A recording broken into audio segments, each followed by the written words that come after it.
पश्चिम बंगाल की राजनीति में इन दिनों जो कुछ हो रहा है वह सिर्फ एक पार्टी का अंदरूनी विवाद नहीं है। यह उस राजनीतिक ताकत की कहानी है जिसने 2 दशक तक बंगाल की राजनीति को अपने इर्द गिर्द घुमाया।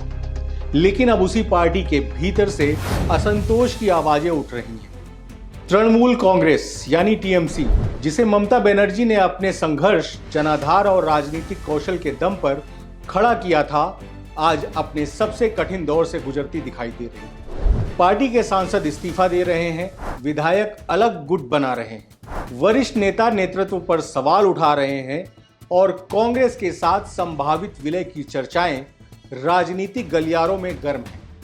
नमस्कार दोस्तों, मैं हूं जितेंद्र निषाद और आप देख रहे हैं ब्रेकिंग ट्यूब। राजनीतिक जानकार मानते हैं कि किसी भी बड़ी बगावत की शुरुआत अचानक नहीं होती, उसके पीछे लंबे समय से जमा हो रहा असंतोष होता है। टीएमसी में भी कुछ ऐसा ही दिखाई दे रहा है। पश्चिम बंगाल विधानसभा चुनाव में पार्टी को झटका लगने के बाद संगठन के भीतर सवाल उठने लगे थे, लेकिन शुरुआत में इन्हें सामान्य राजनीतिक प्रतिक्रिया मानकर नजरअंदाज किया गया। धीरे धीरे ये सवाल शिकायतों में बदले और शिकायतें अब खुलकर विद्रोह में बदलती दिखाई दे रही हैं। सबसे पहले पार्टी के भीतर बगावत की खबर तब सामने आई जब 58 विधायकों ने अलग गुट बनाकर पार्टी से निकाले गए विधायक ऋतव्रत बनर्जी को अपना नेता चुना। इसके बाद घटनाक्रम तेजी से आगे बढ़ता चला गया। टीएमसी नेतृत्व के लिए सबसे बड़ा झटका तब लगा जब लोकसभा और राज्यसभा के सांसदों के बीच भी असंतोष खुलकर सामने आने लगा। रिपोर्ट के मुताबिक लोकसभा के 28 सांसदों में से 20 सांसदों ने अलग संसदीय ब्लॉक बनाने की दिशा में कदम बढ़ाए। बारासात से सांसद काकोली घोष दस्तीदार ने दावा किया कि उनके साथ करीब 20 सांसद हैं और उन्होंने लोकसभा स्पीकर को पत्र भेजकर अलग बैठने की व्यवस्था की मांग की। आप में से बहुत सारे मित्र मुझसे बार बार ये पूछे जा रहे हैं कि जो मैंने ट्वीट किया है अभी in the context of what's going on with Mamata Banerjee's party in Kakoli Dastidar is making this argument कि she now is the chief leader of the Trinamool Congress. क्या मैं इसका समर्थन कर रहा हूँ? देखिए, मैं इसका कोई समर्थन नहीं कर रहा हूँ, लेकिन मैं आपको खाली एक भारतीय राजनीति का एक मूल सिद्धांत जो है उसको मैं आपके सामने पेश करने का प्रयास कर रहा हूँ। अब मूल सिद्धांत क्या है? मूल सिद्धांत ये है कि देखिए, पिछले 5 से 7 साल में हमने देखा है जब कोई बड़ी पार्टी एक बार चुनाव हारती है, उसके बाद वो जो बड़ी पार्टी होती है ना, उसके जितने अपने लोग होते हैं वो सब के सब अपने लिए कुछ नए रास्ते तलाशने लगते हैं। जो काम हम इस वक्त तृणमूल कांग्रेस में होता देख रहे हैं वो एग्जैक्टली कुछ वैसा ही है।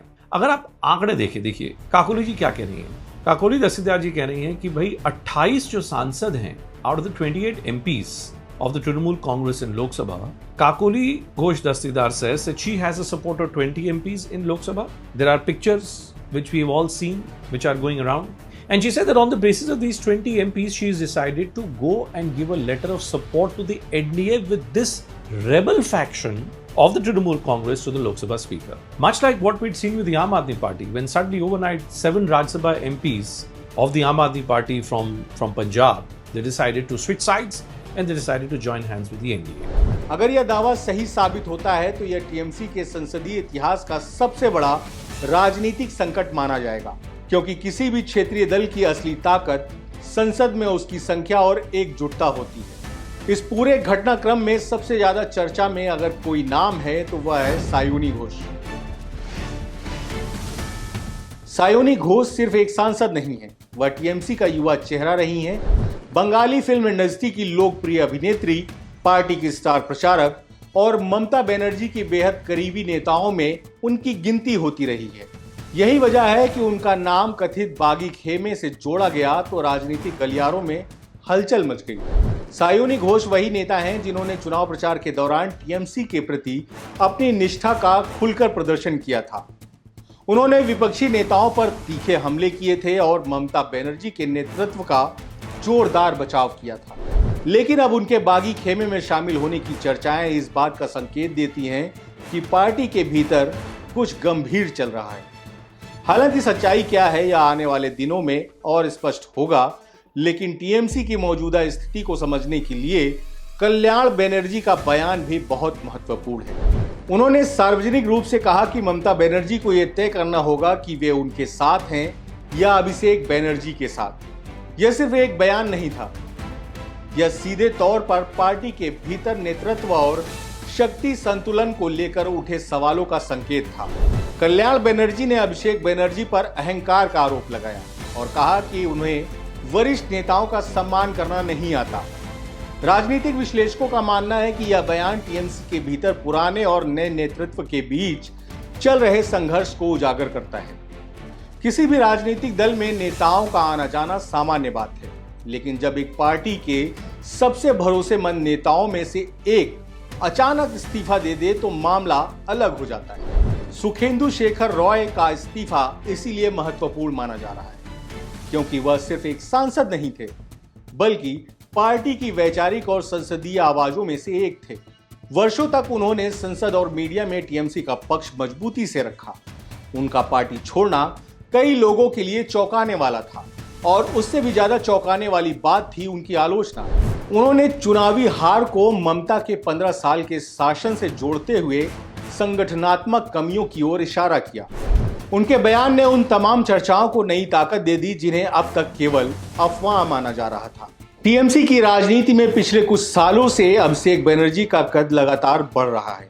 उन्हें ममता बनर्जी का राजनीतिक उत्तराधिकारी माना जाता है, लेकिन पार्टी के भीतर कुछ नेताओं को लगता है कि तेजी से बढ़ते उनके प्रभाव ने संगठन के पारंपरिक नेताओं को हाशिए पर धकेल दिया है। यही कारण है कि बागी नेताओं के कई बयान सीधे या परोक्ष रूप से अभिषेक बनर्जी की कार्यशैली पर सवाल उठाते नजर आते हैं। हालांकि अभिषेक के समर्थक इसे बदलाव का विरोध मानते हैं और कहते हैं कि संगठन को आधुनिक बनाने के लिए नए नेतृत्व की जरूरत होती है।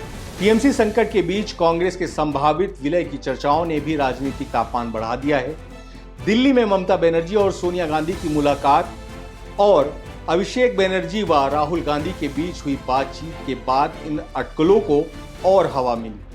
हालांकि कांग्रेस ने किसी भी प्रकार के विलय की संभावना से इनकार किया है, लेकिन राजनीति में अक्सर चर्चाएं वहीं शुरू होती हैं जहां कुछ हलचल होती है। इसीलिए इन मुलाकातों को राजनीतिक विश्लेषक सामान्य शिष्टाचार से ज्यादा महत्व देकर देख रहे हैं। यह सबसे बड़ा सवाल है। फिलहाल ऐसा कहना जल्दबाजी होगी कि टीएमसी टूटने की कगार पर है। ममता बनर्जी अभी भी बंगाल की सबसे प्रभावशाली नेताओं में से एक हैं। उनका जनाधार और राजनीतिक अनुभव किसी भी संकट से निपटने की क्षमता रखता है। अब चाहे वो ममता बनर्जी हों, जिन्होंने हार के बाद उनकी पूरी की पूरी पार्टी हम देख रहे हैं कि उनके हाथ से बिछड़ती जा रही है, या फिर वो अरविंद केजरीवाल जी हों, जिनके साथ हम देख रहे हैं कि जैसे ही दिल्ली की सत्ता उनके पास से गई और जैसा लगने लगा कि पंजाब में भी उनके ऊपर संकट के बादल मंडरा रहे होंगे, उनके अपने साथी उनसे बिछड़ के जाने लगे। एक और आज इंडिया गठबंधन, इंडिया जनबंधन बन रहा है। दूसरी ओर हम देख रहे हैं कि राज्यसभा के जो चुनाव हो रहे हैं झारखंड में, कर्नाटका में, वहां पे किस प्रकार से जो संख्या है, if you were to simply say that a particular party has a certain number of first preference votes and on the basis of those first preference votes, straight away 2 candidates in a particular state should be going through. That's not happening because there is something called the second preference vote. The combination of the first preference votes, the second preference votes today is not adding up to a whole range of people.